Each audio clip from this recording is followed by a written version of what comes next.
বাংলাদেশের সংখ্যালঘু নির্যাতন থামার নাম নেই। এবার ময়মনসিংহে প্রাক্তন অধ্যাপক খুন আর চট্টগ্রামে সংখ্যালঘু শিক্ষককে পদত্যাগ করতে বাধ্য করানো হয়েছে বলে অভিযোগ।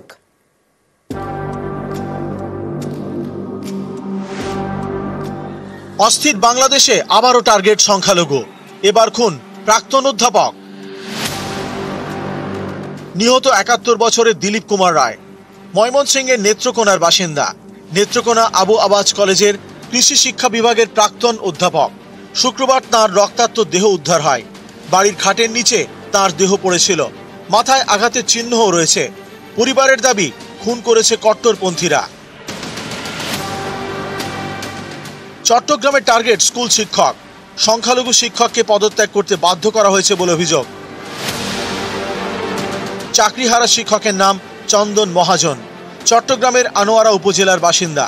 তার বিরুদ্ধে মিথ্যা অভিযোগ সাজায় স্কুল পরিচালন সমিতি। শিক্ষক চন্দন মহাজনের বিরুদ্ধে তার পড়ুয়াদেরই উস্কে দেওয়া হয়। পরিস্থিতির চাপে তিনি পদত্যাগ করতে বাধ্য হন।